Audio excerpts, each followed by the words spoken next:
Assalamualaikum warahmatullahi wabarakatuh.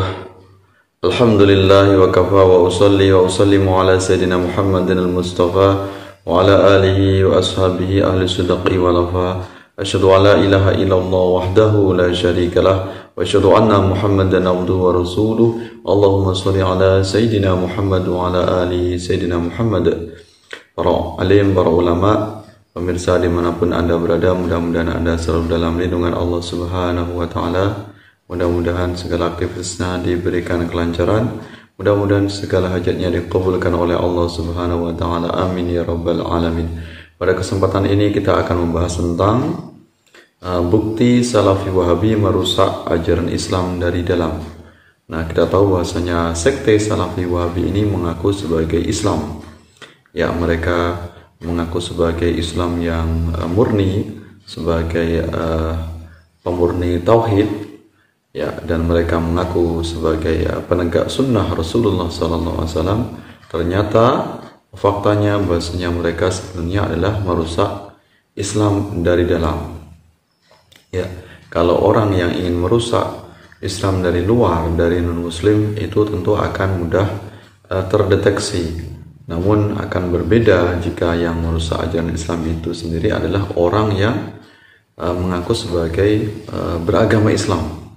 Ya, mereka ingin mengajarkan Islam, tapi dengan bertopeng sebagai pemeluk agama Islam. Inilah yang terjadi pada kelompok Salafi Wahabi, sehingga mereka merasa paling suci, Islamnya paling murni, ya, Islamnya mengaku sebagai pewaris dari salaf, sehingga mereka mengaku sebagai golongan manhaj salaf. Nah, ini bahaya paham Salafi Wahabi. Nah, ini akan kita beberkan, akan kita bongkar bagaimana Salafi Wahabi merusak ajaran Islam ini dari dalam. Jadi kelompok Salafi Wahabi ini ingin merusak ajaran Islam ini melalui banyak strategi, melalui banyak cara. Jadi mereka memiliki strategi atau taktik bagaimana cara membungkam umat Islam atau ingin melemahkan Islam, seolah Islamnya mereka inilah Islam yang asli, padahal mereka ini adalah kelompok yang palsu, karena mereka ini minoritas yang menyempal dari mayoritas umat Islam. Jadi mereka pandai memutarbalikkan fakta.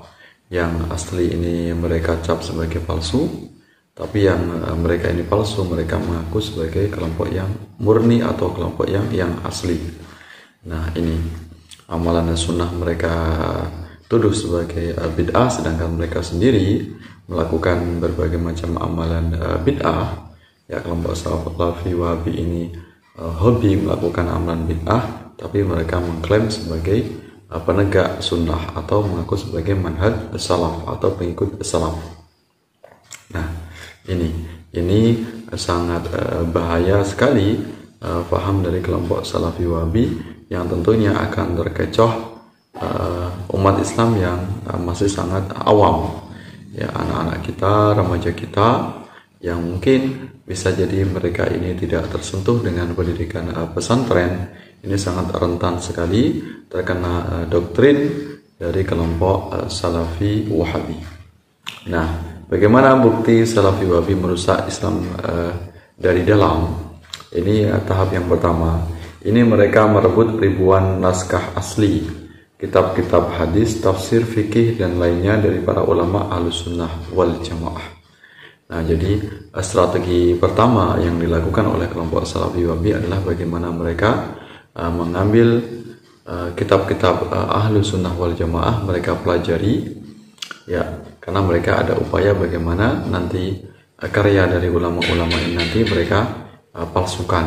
Nah, jadi mereka bagaimana caranya seluruh warisan atau turos, warisan ulama terdahulu, ulama salaf ini semuanya mereka pelajari dari berbagai macam fan keilmuan, ya, dari berbagai macam disiplin keilmuan, apakah itu dalam bidang tafsir, bidang fikih, kemudian bidang tauhid, hadis, usul fikih, dan sebagainya. Nah, jadi mereka mempelajari kitab-kitab peninggalan warisan ulama terdahulu ini memiliki misi yang jahat, ya, bukan hanya sekedar belajar, kemudian mereka sampaikan atau mereka siarkan, tapi di balik itu semuanya ada tujuan yang sangat berbahaya. Jadi tahap pertama mereka merebut ribuan naskah asli dari kitab-kitab karya para ulama. Ya.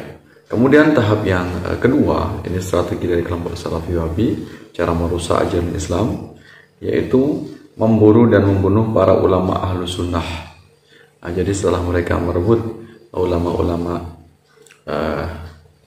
karya ulama terdahulu, ya mereka pelajari, kemudian ulama-ulama yang masih ada yang mereka memahami dari kitab-kitab tersebut, kitab-kitab peninggalan para ulama terdahulu ini mereka bantai, mereka bunuh. Ada banyak ulama Ahlus Sunnah wal Jamaah dari berbagai macam belahan dunia yang ini banyak yang wafat karena dibantai atau dibunuh oleh kelompok Salafi Wahabi.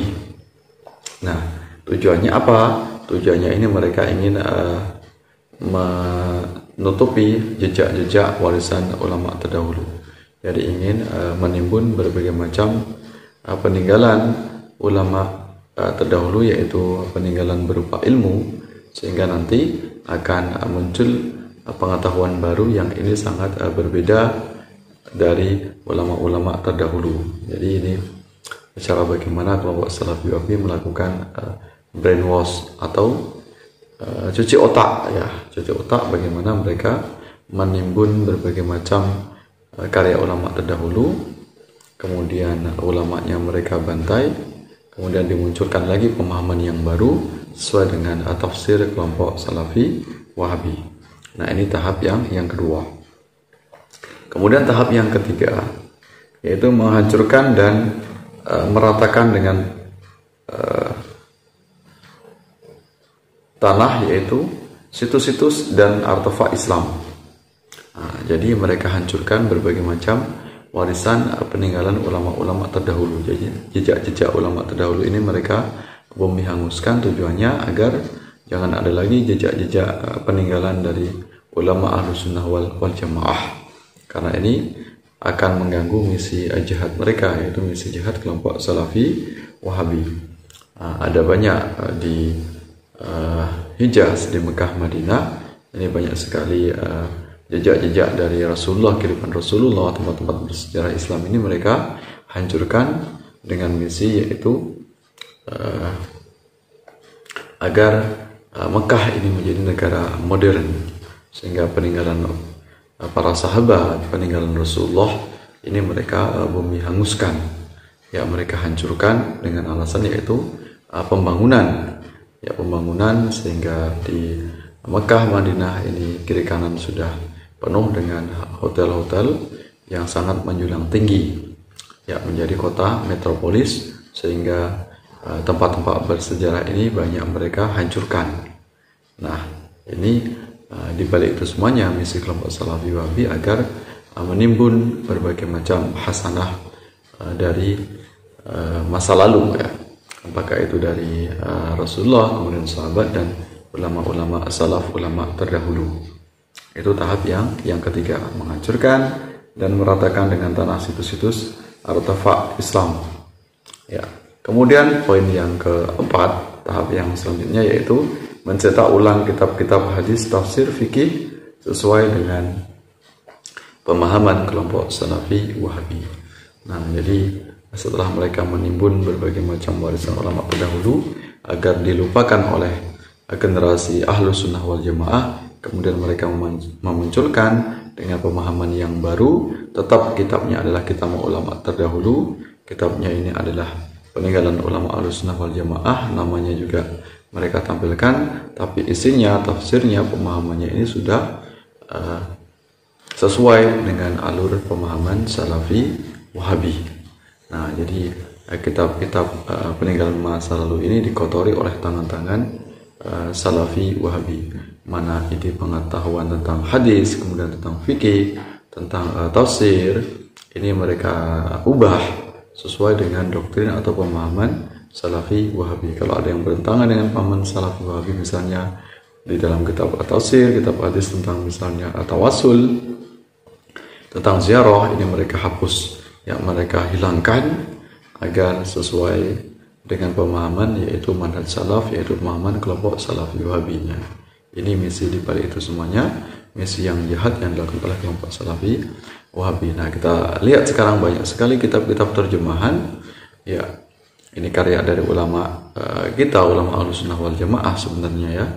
Muncul kitab terjemahan, apakah itu karangan dari Imam Syafi'i misalnya, karangan dari Imam Nawawi, kemudian dalam banyak kitab tafsir misalnya, kemudian dari ulama seperti Ibnu Hajar al-Asqalani, kemudian Ibnu Hajar al-Haytami dan sebagainya. Ada banyak ulama Ahlussunnah wal Jamaah yang kitabnya ini sudah sesuai dengan cita rasa salafi wahabi, jadi mana ajaran atau pemahaman yang itu dulunya sealur dengan pemahaman Ahlussunnah wal Jamaah misalnya, yang ini biasanya kental dengan pemahaman tasawuf misalnya, pemahaman tentang amalan-amalan Ahlussunnah wal Jamaah, ini mereka hilangkan, mereka hapus agar sesuai dengan pemahaman dari kelompok salafi wahabi.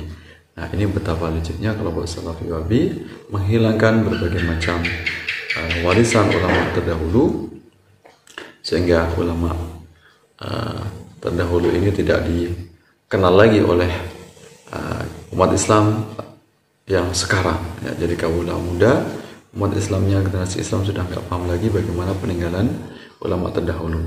Yang sekarang mereka pahami ya, orang-orang sekarang yaitu remaja Islam ini adalah pemahaman tentang konsep dari salafi wahabi.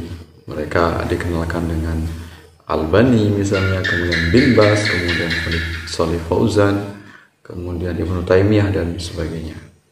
Nah, ini tentang bagaimana strategi dari kelompok salafi wahabi yang tujuannya, misi utama adalah merusak ajaran Islam dari dalam. Untuk itu kita semuanya harus waspada, harus berhati-hati.